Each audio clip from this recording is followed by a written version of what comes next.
This podcast was recorded on 14 June at 9 a.m. Jakarta time. Things may have changed by the time you hear this. Enjoy the show.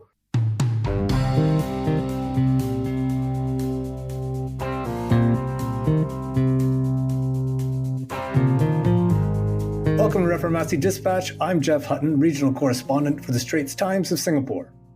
And I am Kevin O'Rourke from the Reformasi Weekly service, analyzing Indonesian politics and policymaking.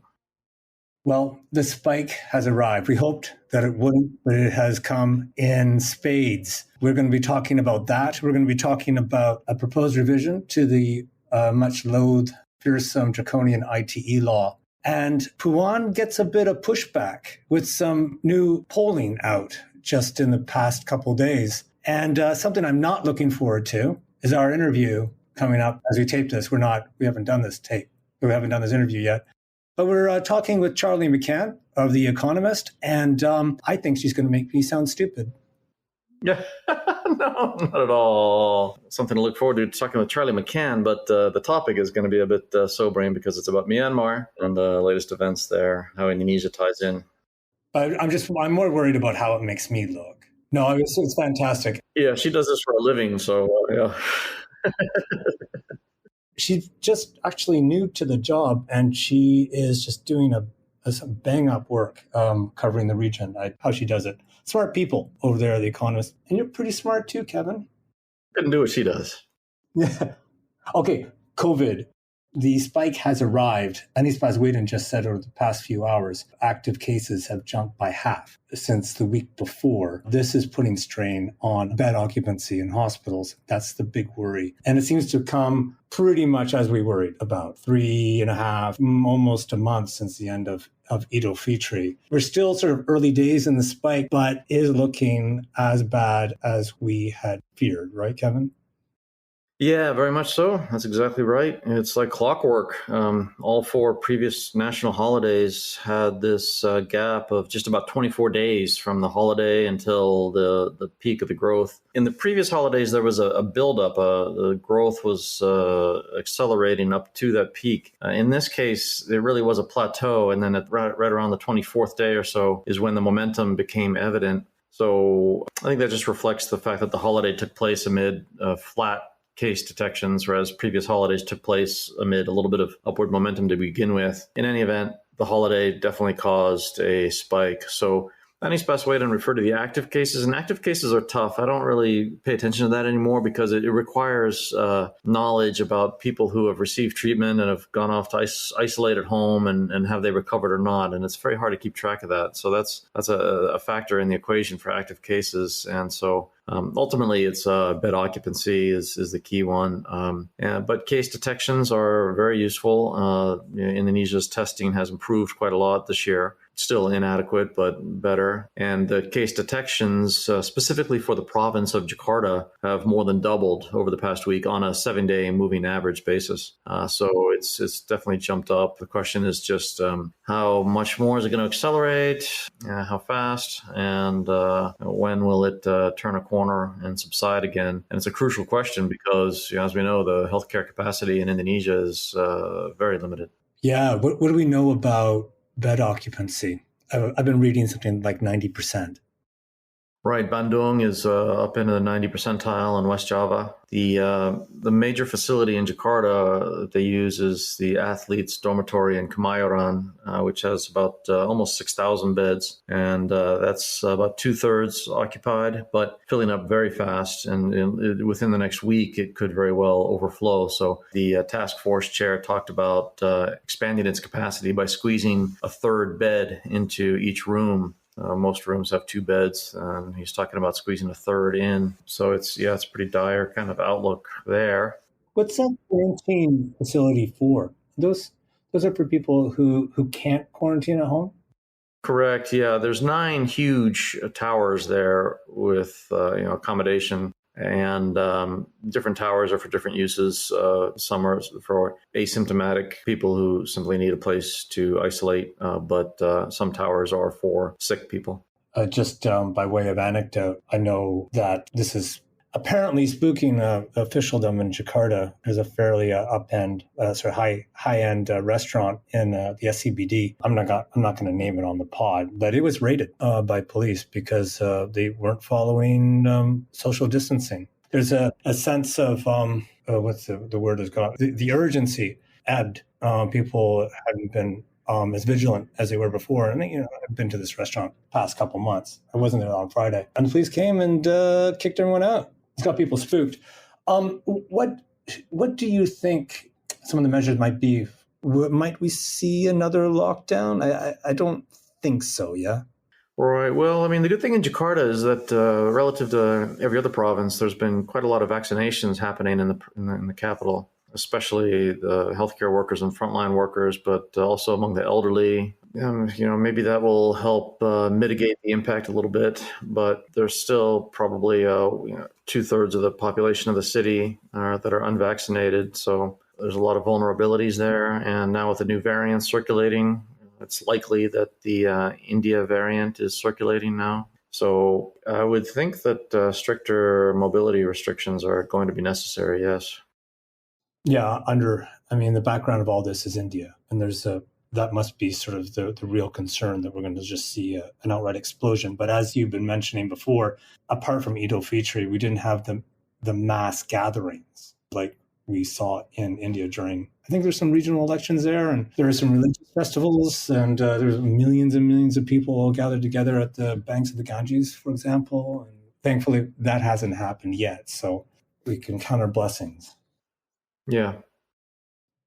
Okay, moving on to Law and Human Rights Minister Yasona Lauli promised a revision of the ITE law. But what the government giveth, it taketh away. He's promising to reduce the vague articles in the law to make it, to concentrate the focus, make it less, but may introduce a provision to allow for imprisonment of up to 4.5 years for anyone slandering the president or the vice president. That be just about anyone, right?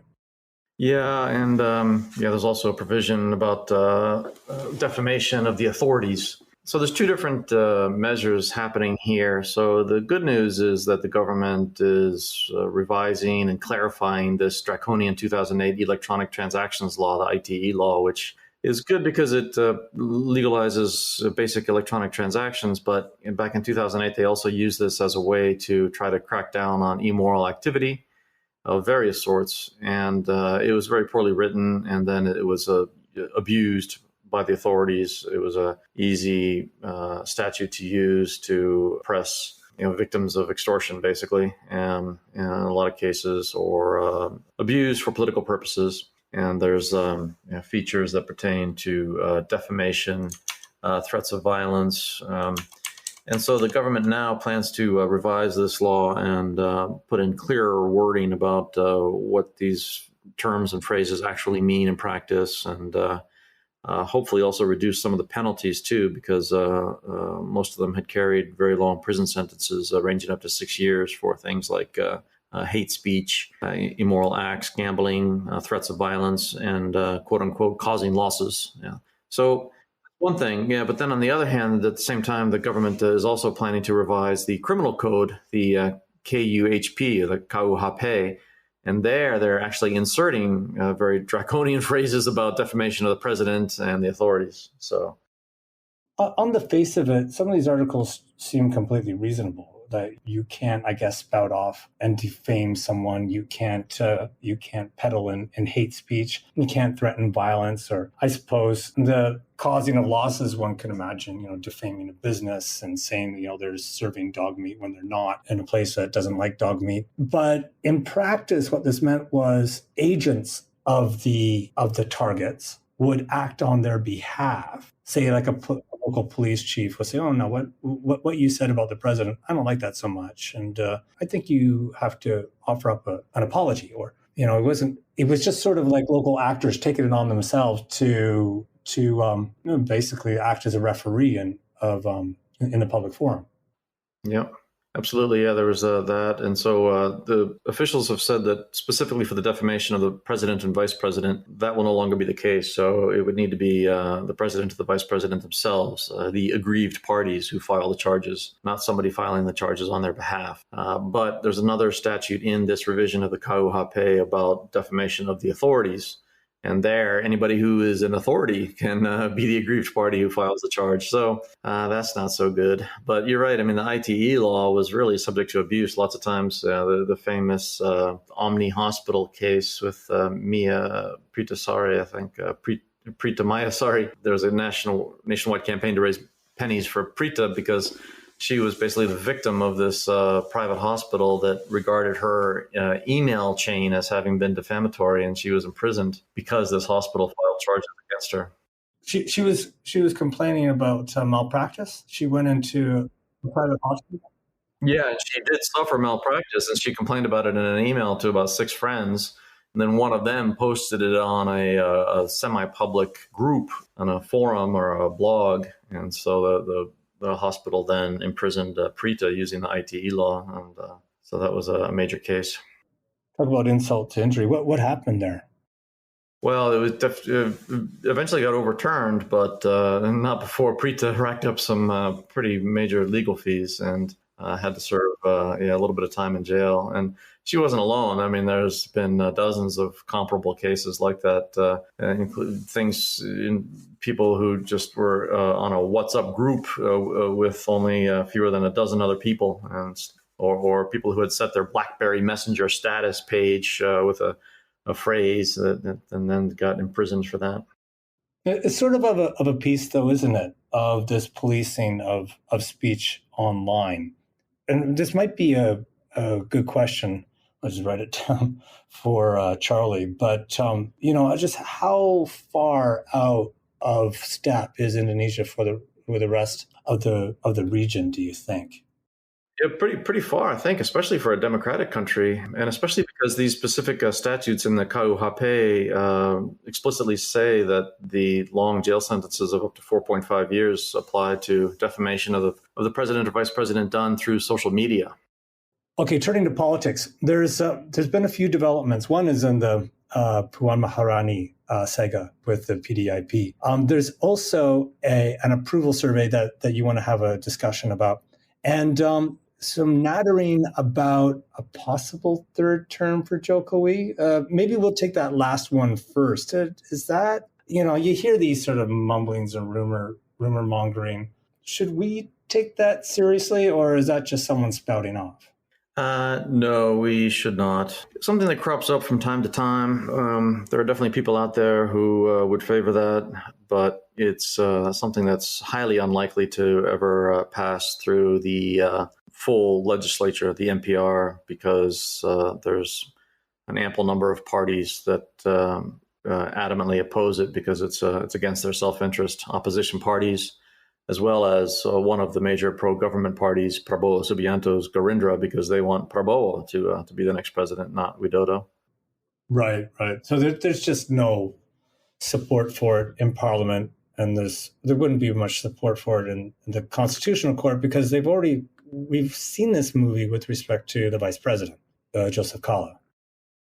Yeah, that's right. In the back in 2018, the Constitutional Court declined to hear an appeal that sought to loosen term limits to help Kala. So that was a good sign. Yeah, because they play a crucial role as well. And if there's any challenge of the term limits, but amending the Constitution would be within the NPR itself. But the key there is that there's a quorum rule. So there needs to be 2/3 support in attendance in order to proceed with an assembly, which can then amend the Constitution with a majority. So that means that if 1/3 of the NPR is against the idea, all they have to do is refuse to attend, and then the NPR is unable to proceed. And if you add up the opposition parties and Gerindra, as well as the upper house, the Regional Representatives Assembly, they should be able to muster 1/3 very easily. But it's just not even going to come to that, I don't think, because Widodo himself is not pushing for it. He reiterated this week after this idea came up again that he is, quote unquote, dilapidated, usang. So he says he's ready to go. So I just brought that up because I wanted to leave it as a marker for listeners as we approach 2024. This chestnut is going to come up again and again, and it's unlikely it's ever going to go anywhere. But it's worth knowing. You're going to hear it. Chances are it's not going to amount to anything. So what's interesting is that this presidential race is very complicated because there's this 20% nominating threshold. A party or an alliance of parties has to have 20% of parliament in order to put forth a ticket. And meanwhile, the parties are very fragmented among themselves. There's 9 of them in parliament, but only one has more than 20% on its own, PDIP. So all the others are going to have to find allies. And meanwhile, there's quite a lot of candidates available. You've got Prabowo, Ganjar Pranowo, Anies Baswedan, Sandiago Uno, Ridwan Kamil, and a couple of others, Tri Risma Harini. And then the Party Democrat chair, Agus Yudhoyono. So there's all sorts of permutations. And so the opinion polling is very important. But everybody's kind of waiting to see what PDIP does, because that's the one party that can determine its own fate. They could put forth their own ticket, and they could announce it tomorrow if they wanted to. They don't need any allies. Segue. Yeah. Segue then. Yeah. Perjuangan was getting some pushback from the right hand of Megawati. I think so. Yeah.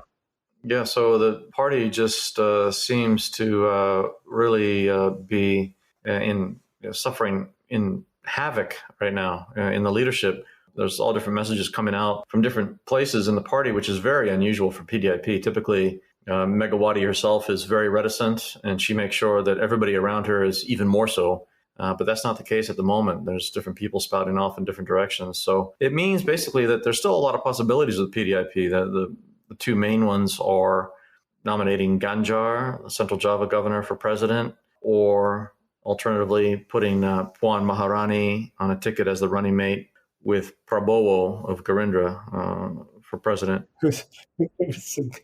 Some comments about that. Was the parliamentary delegation chair, Utut Adianto, was suggesting to Ms. Maharani that she should more or less stick to her knitting. And wasn't there another cadre saying, yeah, you can just put Puan with anyone? Yeah, two completely different messages. And then there's another group advocating the presidential nomination of Megawati. And I think that's the real gist of the issue, because Megawati maybe has not really herself out of the running at this stage. She may want to reprise her 2009 run when Prabowo was her running mate. What's the latest opinion poll saying? Is there hope for a revival in her fortunes?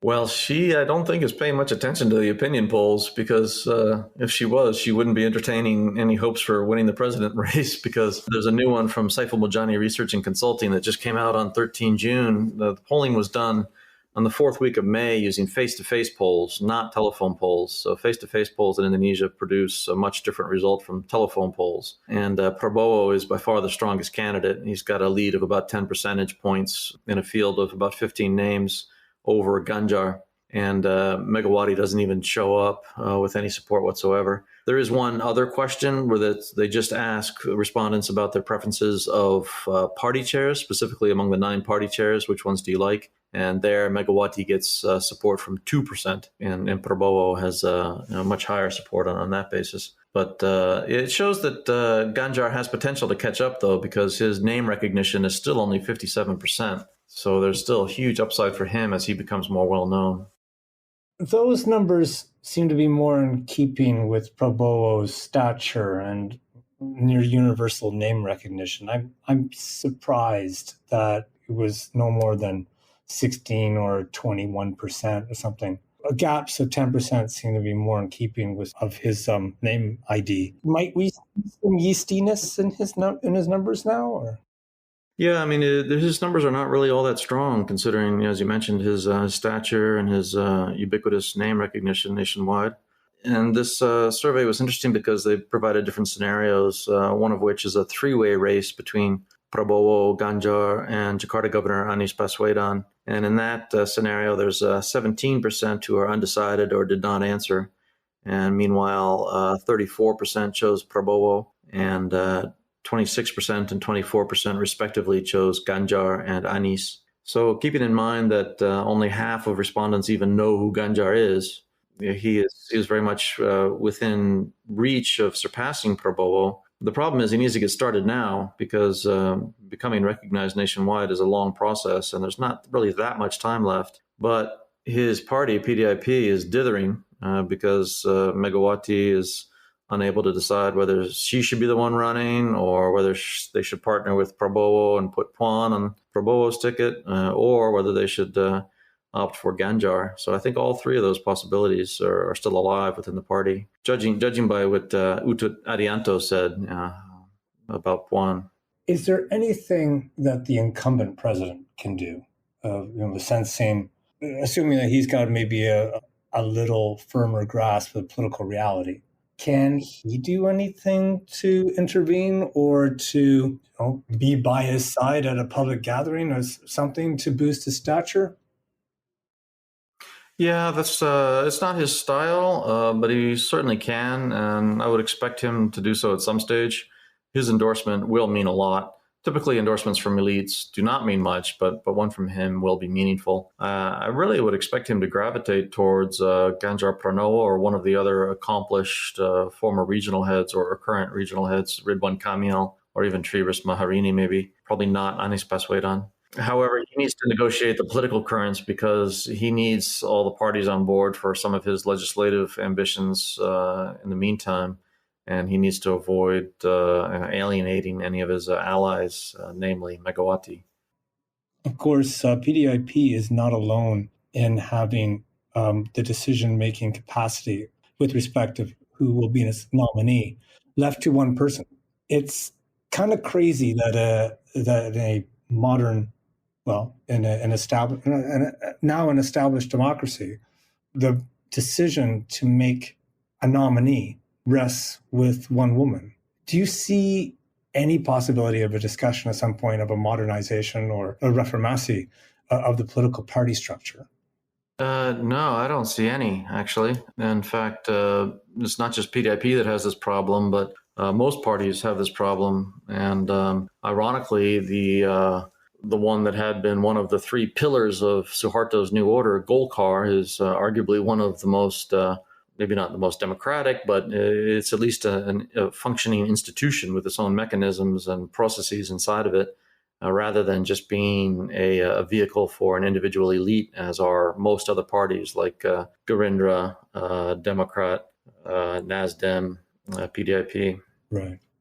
Okay, we're going to leave it there. And coming up, Charlie McCann of The Economist.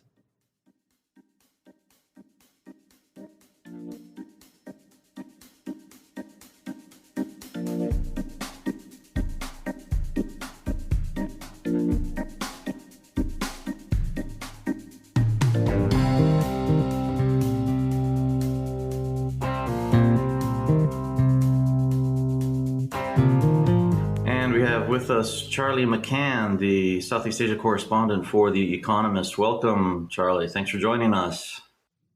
Thanks for having me. Great to be on the show. You're welcome, Charlie. So, Charlie, can you describe your beat for us first? You cover all of Southeast Asia, and that notably includes Myanmar these days. Well, I actually cover half of Southeast Asia. There are two Southeast Asia correspondents, and we carve up the region between us. There isn't much rhyme or reason to why I have the countries that I do, but Myanmar is among them. I also cover Indonesia, Vietnam, Laos, and Singapore. Ah, okay, good. And what's the percentage of time that Myanmar is taking up for you these days? Golly, since the coup on February 1st, it's taken up 90% of my time. It's a really fast-moving story, so there's always something new to report on. Yeah, I was curious about how you actually do the reporting, given the circumstances in Myanmar and then amid a pandemic to boot. So I guess Zoom makes it easier somewhat? Yeah, I mean, it makes it a lot easier in a sort of weird way. I'm kind of grateful that we've had the last year to get used to doing reporting on Zoom. I imagine, Jeff, you're kind of familiar with that process. So all too much. Yeah, right. So the people that I speak to, and it's a range of academics, government figures, and just regular people, they're all kind of familiar with the process of, starting Zoom up on your phone or computer and then talking down the line to a journalist. So that's made it a hell of a lot easier, I have to say. The junta's inclination to, the junta has turned off the internet for off and on over the last several months since it took over. And that has made speaking to, doing vox pops, for instance, a lot harder. And when I'm trying to get, those sorts of interviews for pieces, I have to rely a lot more on fixers, so local journalists based in Myanmar who I work with. And so, I have to rely more on them than I would otherwise. Yeah, I can only imagine the stress levels for people doing that kind of work in Myanmar nowadays. They're so brave. I'm in such utter awe of their courage. One fixer with whom I work regularly, he's basically been in hiding for months now. I don't think he's not able to see his family that much. He's got 2 young kids for fear that by staying at home, living with his family, he's worried about the security forces coming after him. And so he doesn't want to put them at any risk. And, so many journalists are out of jobs because the junta has revoked licenses for a lot of media outlets. So not only has it become much more difficult and dangerous for journalists to do their jobs, a lot of them just aren't making any money anymore. So it's a kind of double whammy there. Right. Yeah. I assume that there's journalists being tracked down and actually pursued by the junta. Yeah, absolutely. The junta every night on state TV, it will announce people who are on their wanted list as 20 new people every night. And lots of journalists are on their lists. Many have been arrested. Many have also fled the country. And if you're just out and about walking, the streets of, Yangon, the capital, Mandalay, the second city, and you encounter soldiers, they'll take out your phone and they'll look at, the messages you've been sending, who you've been in contact with, to ascertain whether you are loyal to or are opposed to the regime. So, that's made life much harder, not just for journalists, of course, but for just regular people. Any special technology you're using, special apps like Telegram or something that erases messages? Yeah, using those sorts of messaging apps, obviously that's really helpful if you set the messages to erase after a few days or weeks. Certainly, I've been in touch with sources who've deleted our entire message history, which is, a little sort of unnerving when you haven't heard from them and don't really know what's going on. But the junta also has technology that allows it to surveil people's phones remotely. I must admit, I don't know quite the ins and outs of how the technology works, but it allows them to dip into people's phones, as it were, and to read their messages. Well, yeah, I was kind of thinking about whether the junta might simply shut down all internet access altogether, because maybe they see it as more of a threat than a help, to them. But I guess if they're using it for surveillance, maybe they have an interest in keeping it going. Well, they effectively did shut down almost the entire internet for the entire country for a period of several months. The only way of getting access to the internet during that period was through a fiber optic cable. But the problem is that most people in Myanmar connect to the internet through their data. You would only be sort of wealthier individuals or families who had access to to that sort of fiber optic cord that I was talking about, meaning that only really people, the richest people in Yangon were able to connect to the internet. And, that's made life really difficult for businesses as well, it should be added. I think, since May, they've started easing up on that kind of internet shutdown. They have made it a bit easier. Well, they have given people more access to the internet, I think in deference to the sort of stiff opposition they were getting from businesses who were just saying, look, it's so hard for us to do business when you keep on shutting off the internet in this way. Hmm. And what can you tell us about the economy there at this stage? Well, it's not in a good way, to put it mildly. So I should probably row back a little bit and say that, since the coup, there's been this massive protest movement that has arisen in opposition to the activists call it the CDM, the civil disobedience movement.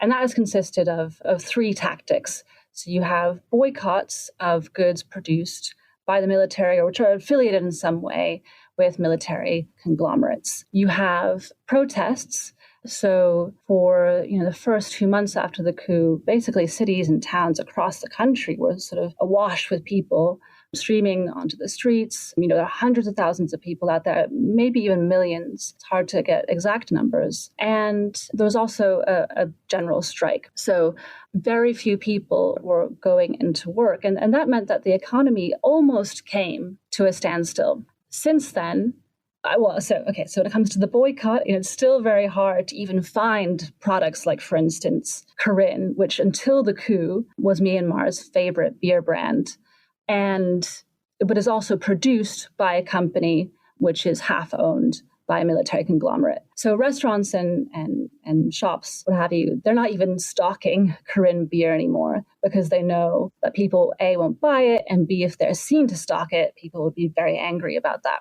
So the boycott is still going on.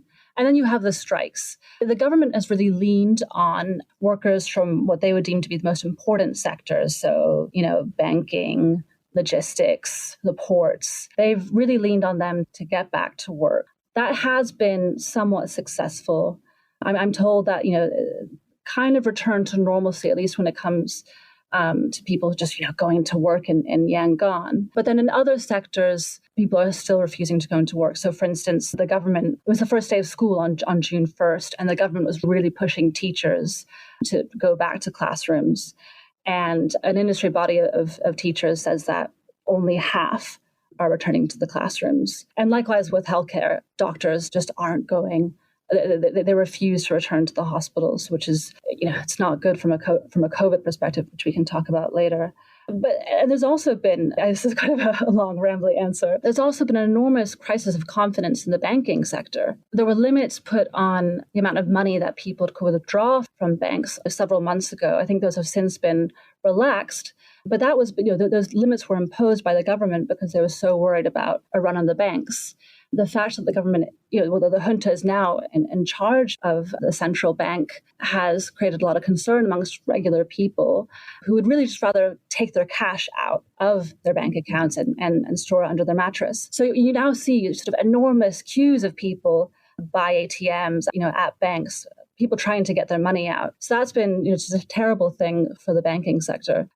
Wow. Yeah, it's just an extraordinary situation, really, because the determination of the people to carry out this CDM movement is extraordinary on one hand, but then on the other hand, the junta and the military is incredibly tenacious and seemingly willing to withstand isolation and hardship and deprivation in order to just simply secure their grip. Do you have a sense, Charlie, what the junta's endgame might be? I see that Aung San Suu Kyi is on trial. Do you have a sense that maybe that might just be a pretext to remove her from power and hold elections and as promised and declare victory and move on? Or do you have a sense of a long game of isolation? They absolutely want to sideline Aung San Suu Kyi. So yes, you mentioned that she has been charged with 7 offenses. Her trial began yesterday. And the offenses range from the kind of ludicrously minor offense of illegally importing walkie-talkies to much more serious charges of corruption and violating the Official Secrets Act. So if convicted of these charges, which are trumped up, we should add that they are politically motivated, she would be sent to jail for very likely the rest of her life. I think the sentence could kind of go up to sort of 25 years or so, and I think she's 75 years old. So the military absolutely wants to basically get rid of Aung San Suu Kyi, and they want to redesign the political system to ensure that they can remain in power for the foreseeable. So the political system as it currently is set up was designed by the junta, that preceded the sort of 10-year window of democracy that came to an end in February. So they called this system discipline, flourishing democracy, which is a hell of a name. And this system preserved their rights in a number of ways. So the civilian government that they envisioned would have no power over the military. The military would remain a power unto itself, would remain independent. And the military would also be in charge of the ministries of defense, border affairs, and home affairs. So it would also They were very smart about how they set up the system. They also gave the military, a quarter of the seats in parliament. And that gives them an effective veto over the constitution. So they drew up this sort of ingenious system that kind of, allowed them to make out to the international community, look, we're embracing democracy, and yet it still protected many of their rights, many of their privileges. And so the thing that surprised them, I think, and I should caveat this by saying it's very difficult to know what the military's motivations are, what they're thinking, because the institution is just so opaque. So there's a little bit of reading the tea leaves here, but it does seem that the military was surprised by the scale of Aung San Suu Kyi's victory in the last election in 2015. They figured that her fairly poor handling of the economy and the controversy sparked by the whole Rohingya crisis would mean that the country that she would lose her popularity with the people and that their proxy party would be voted in the next election. That didn't happen. So it's clear that they want to silence Aung San Suu Kyi. They want to hold an election the next year or two. And they want to ensure that their parties will be elected so that they can basically maintain their grip on power. Yeah, well, I guess, Charlie, when you look around the region, you can see echoes or reflections of the system in Thailand to some extent, in some ways, and also Indonesia. Is that something that you think is in the minds of the junta leaders? Yeah, well, certainly it appears that the generals in Myanmar kind of modeled their coup on that in Thailand. The generals met up with their counterparts in the Thai military, I believe shortly before the coup. And of course, those institutions have a lot of ties. So I think the generals were hoping that their coup might go along the lines of the coup in Thailand, and they were sorely mistaken insofar as they were really surprised by the extent of the dismay and displeasure on the part of the Burmese public. They didn't see this protest movement arising in response to the coup. They really didn't see it coming. Well, I do want to get to Indonesia since we are ostensibly a podcast about Indonesia. But first, has Thailand changed its stance a little bit? And also, how about China? Is there an official recognition of the Tatmadaw as the rulers of the country now? I'm not aware of Thailand changing its position. And maybe you know something I don't. I mean, I think there are good reasons for Thailand to want to accommodate the generals. I mean, Thailand it imports a lot of natural gas from Myanmar, for one thing. And I think were they to wrap the knuckles of the generals for their coup, given their recent history, given their past history as coup makers, it might come across a little awkward for them. Yeah. China's response of late has been interesting. So, initially it was very ambivalent in its response. It described the coup as a major cabinet reshuffle, which I think is in the running for understatement of the century. But it shied away from acknowledging the junta as the legitimate leaders of Myanmar. It seems to have since changed its stance. So there was a recent meeting between, I'm trying to remember who it was now, but anyway. What I will say is, yeah, I think it was the foreign secretary, or maybe the assistant foreign secretary of China. Right. Yeah. And so the assistant foreign secretary, I believe, had a meeting with the junta recently, in which the junta agreed to greenlight a bunch of China's infrastructure projects in Myanmar. And, seemingly in exchange, China has since described the senior general as the leader of the country, which would, it seems that they're recognizing him as the legitimate ruler of the country. And does the general feel he's in a good position vis-a-vis ASEAN now, with delays in the appointment of the ASEAN envoy and the meeting in Jakarta that took place almost 2 months ago now? Yeah, I think he probably feels pretty pleased with himself. There was this meeting in Jakarta in late April, which was convened at the insistence of Indonesia in order to determine what to do about this looming political crisis. And they sorry, not looming, but where they were trying to figure out what to do about this political crisis in Myanmar. They hashed out this 5-point consensus, which Min Aung Hlaing, the senior general, agreed to. Among the 5 points was an agreement to end the violence, for instance. And then the senior general, he leaves Jakarta, so he gets back to Myanmar, and he says, we won't implement this 5-point consensus until stability has returned to Myanmar. So he's kicking that consensus into the long grass. Another, you mentioned the special envoy, Kevin. So another one of the agreements made with this at the summit was they were going to send an emissary, or they were going to appoint an emissary and send him or her to Myanmar to sort of broker talks between the junta and the opposition. And, it's been 7 weeks since they had this summit, and they've yet to appoint this special envoy. Quite why they have dragged their feet on this is unclear. Certainly there are some countries in ASEAN that would probably prefer to stick to ASEAN's policy of non-interference, because, they're authoritarian countries and they don't really mind having another authoritarian country join the club. But I think Min Aung Hlaing will be pretty pleased with how all of this has played out. He's got what he wants, right? He wants to be seen by his neighbors as legitimate leader of Myanmar. He got some great press coverage when he touched down in Jakarta wearing his civilian uniform, shaking hands with various ASEAN leaders. So as I say, I think he'll be pretty pleased with how that's played out. Yeah, I guess one way to assess these types of situations is whether the regime flinches, and Min Aung Hlaing has not flinched at all. Is that right? Or have you seen any evidence of that? Or have you seen any evidence of any fissures or rifts within the Tatmadaw?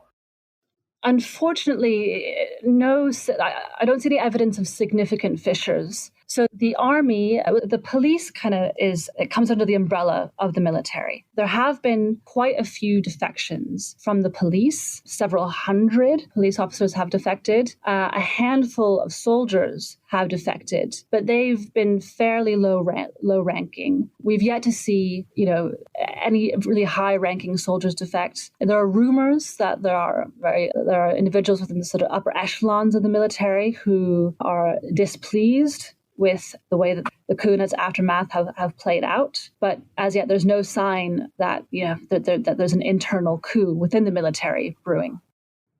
Charlie, I'm curious about your thoughts going forward. If the Economist had, and it does, have the ear of policymakers, what would a realistic policy be on the part of ASEAN and maybe even the West toward Myanmar? It sounds like this is a bunch of generals who are happy, who are used to living in isolation and will gladly take the country there and shoot as many people as they need to in order to do it. Does China have the right idea?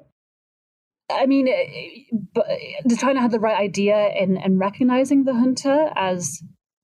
More or less. I mean, it sounds like it's more or less a stitch up, and they have an appetite for violence, and they're used to living in isolation. Maybe there isn't very much the outside world can do.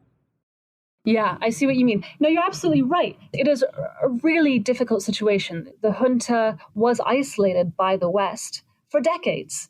They sanctioned the entire economy, and that didn't encourage them to see the error of their ways. So there are, very real limits on what the West can do. China, it's interested in realpolitik. It has many investments in Myanmar. It sees Myanmar as being sort of geostrategically significant. And so it wants to get on with whoever's in power. So there are kind of good realpolitik reasons for why China is doing what it's doing. And, the same goes for Thailand. I've sort of covered the reasons for that. India is concerned about China's influence growing over its neighbor to the east. And so, India has sold the Myanmar military plenty of weapons, even after the Rohingya crisis in 2017. So there are good kind of practical reasons for them to just play nice with whoever's in power in Myanmar.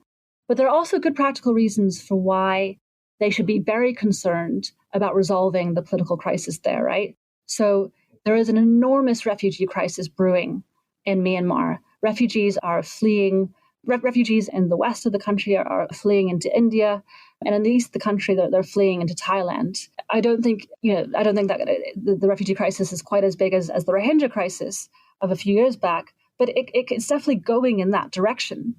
And with these people, as these people flee into the surrounding countries, they're taking COVID with them. And the violence promises to spill, it's not just COVID spilling over the borders, it's potentially also violence. So these are good reasons why Thailand, China, and India should be really concerned. And then there's also the problem of what this means for ASEAN's relevance.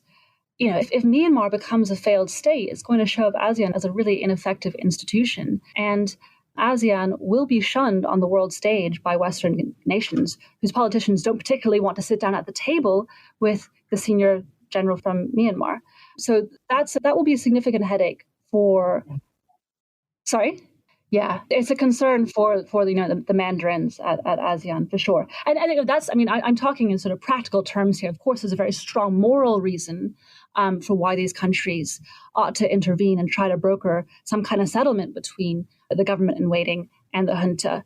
But they may be these countries may be less receptive to those sorts of reasons. Yeah, and how do you assess Indonesia's work so far?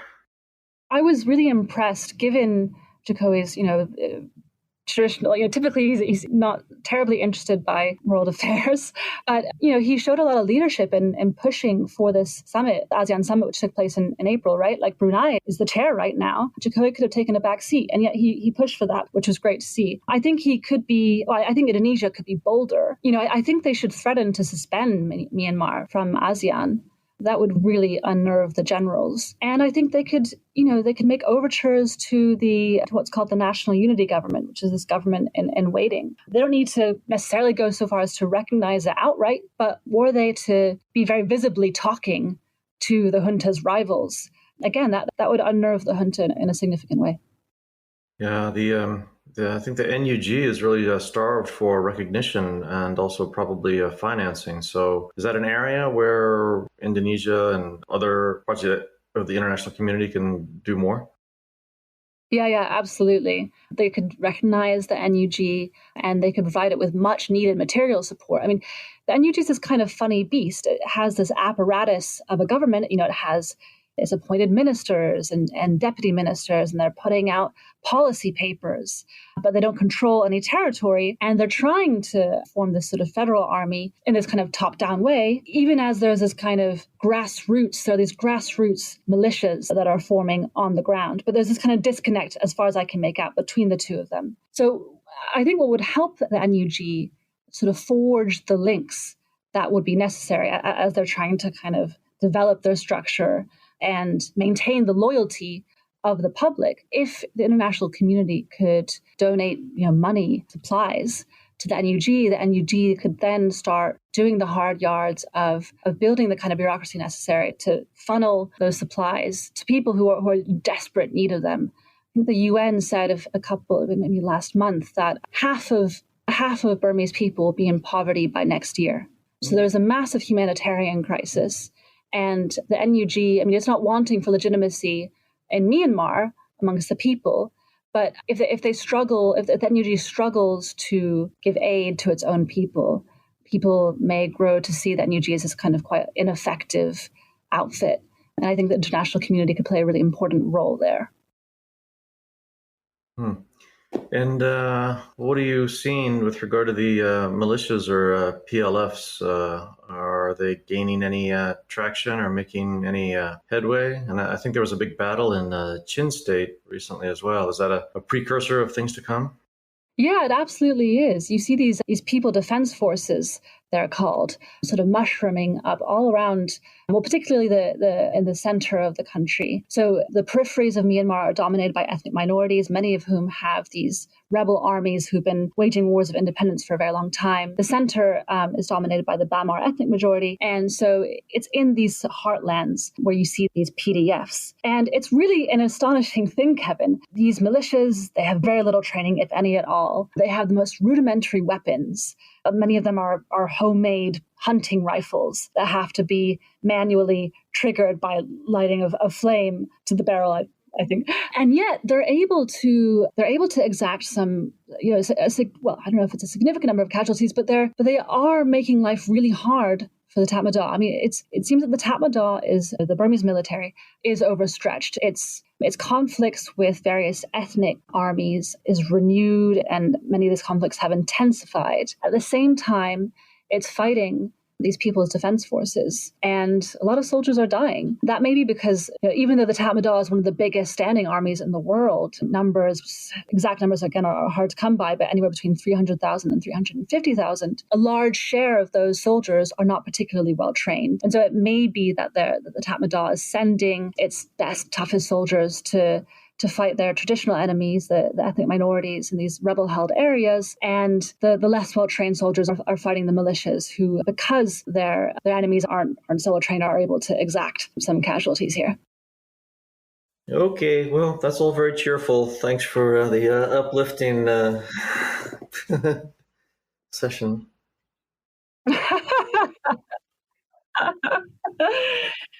Yeah, I wish I could be a bit more positive, but yeah, I mean, it seems to me this is just a conflict that's it's so complicated. There's so many different players involved, these rebel armies, these militias, the NUG. And it just seems like it's a conflict that's going to last really for quite some time, I'm afraid. That's how it is, yeah. Yeah, it just seems really very bitter and very grim outlook, and frustrating how there's so few points of leverage for any other international players. Yeah, I mean, it makes me think that the military is just such a kind of fascinating institution because they've been so closed off from the rest of the world for so long. And they're also, I mean, well, I feel like you're trying to wrap up, and I want to go down to this sort of rabbit hole. So maybe I'll spare you the rabbit hole. Well, I guess it was just to say that the military, it's not merely isolated itself from the international community over a period of decades. It isolates itself from the rest of the country. Its soldiers live apart from the rest of society in these cantonments. They live in these cantonments with their families, and so the children of military families, they go to military schools. They have their own hospitals. They basically have their own towns. And it's very common for the progeny of officers to marry the progeny of other officers. And so you have the kind of creation of this kind of sort of martial elite who are told that their institution is essential to the survival of their country. And so I think that really does speak to, or perhaps explains in part, why the top brass is able to kind of command such loyalty and discipline from the rank and file. The rank and file, many of them, haven't really known any other world apart from, the one that they live in which the military predominates. They don't have that much interaction with regular people outside the cantonments, many of whom, even before the coup, hated the military, despised them. So it's a very, I think in those respects, a very kind of distinct, unique institution. And for that reason, it will be really very difficult to defeat. This country must see itself as the unifying glue. It must, and therefore sort of like the soul of the country, if not even superior to the rest of the populace. And that's why they can perpetrate this violence, because they see themselves on top. Yeah, I'm glad you brought that up because, not all authoritarian regimes are the same. They shouldn't be painted with a broad brush. There's lots of variations. This one is special and unique. It's, I guess, maybe verging more towards totalitarianism, which you don't really see that much nowadays. You do. I think both of you are completely right. The military sees itself as the glue keeping the nation from falling apart. It's one of the most diverse countries in the world. It has over 135 officially acknowledged races, as it puts it. So it's tremendously diverse. Many of these ethnic minorities have been fighting civil wars for decades. And it's for that reason that the military can say, look, without us, without the military, the country would fall apart. To your point, Kevin, about the sort of big brother nature of the institution, I always kind of laugh whenever I hear about this outfit in the military, really, which belongs to their propaganda wing, called the True News Information Team, which is as Orwellian a name as you can get. Yeah, and this goes back decades. Yeah, it's the military has some peculiar origins in the 1950s, and there's been this interaction with Indonesia. And I was reading something by Bertil Lintner, a longtime commentator and historian of Myanmar, and he pointed out that the framework for the military in Myanmar to be more than simply a military, but also a political force and a defender of the nation, and to be intrinsically involved in domestic politics is something that began in the late 1950s, I guess, you could say 1958. And what's interesting to me about that is that that precedes Suharto and Golkar in Indonesia, whereas I had sort of been under the impression that it was the other way around, that the Myanmar military had taken its inspiration from the New Order military. But in fact, I think there's been sort of a reverberation one with the other. That's really interesting. I hadn't actually compared the timelines in that way. I think I had assumed, I think I'd made the same assumption as you, Kevin. And the other interesting kind of point of comparison, right, is the end of the New Order era, when and the process by which the military in Indonesia gave up its prerogatives and allowed the institution to kind of come under civilian rule. I mean, I think Indonesia is always sort of held up as an example to Myanmar. So I'm not entirely sure where I'm going with this thought. Well, yeah, I'll continue that thought, because what that does is then raise questions about whether some generals in Indonesia may draw some inspiration from Myanmar going forward. Because if Aung San Suu Kyi was able to be sidelined, might there be some elements in Indonesia that see prospects for doing something comparable in Indonesia in the future? And as you know, there's plenty of undercurrents in Indonesian politics that are unsettling. So another cheerful thought for us. No, I think your Indonesian listeners can rest easy insofar as Myanmar is the political system is just so different to Indonesia's in the sense that the military still controlled lots of levers of state before the coup. I mean, I'd like to pretend that the country had embraced democracy, but really in several very important respects, it just hadn't. And the setup in Indonesia is so different. I mean, of course, Jokowi likes to surround himself with ex-generals, but the TNI is firmly under the control of civilians. Yeah. And at the end of the day, Indonesia is a gigantic country. And from the number you mentioned, it sounds as if the aggregate size of the militaries of the two countries is about the same. So in other words, the prospects for the Indonesian military to ever enforce a coup d'etat nationwide are slim. It's just hopefully that'll prevent anybody from ever actually trying. But it's not a binary situation between either civilian democracy on one hand or military authoritarianism on the other hand. There's shades of gray in between, and that's the interesting battleground in some cases. Yeah, well, let's hope the Indonesian generals don't get any ideas from Myanmar. Yeah. All right. Well, thanks so much. Yeah, I know you appear regularly on the Economist Intelligence podcast with Jason Palmer. But now you've stepped up to Reformasi Dispatch. I have indeed. Really hit the big time now, Charlie. Yeah. Well, it's been a real pleasure chatting with you guys, and hope to see you in person at some point soon. Yes, absolutely. Good. Okay. Well, thanks again. Thanks, Charlie. That was great. Thanks so much. Yeah, my pleasure. This is great. A lot of fun. Thanks for having me on.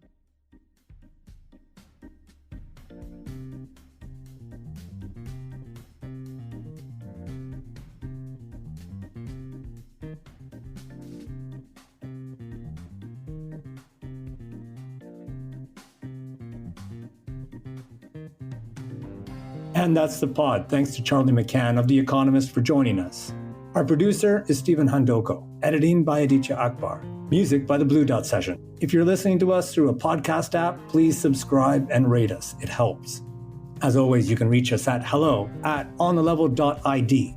This podcast is a production of On the Level Media. I'm Jeff Hutton. Bye for now.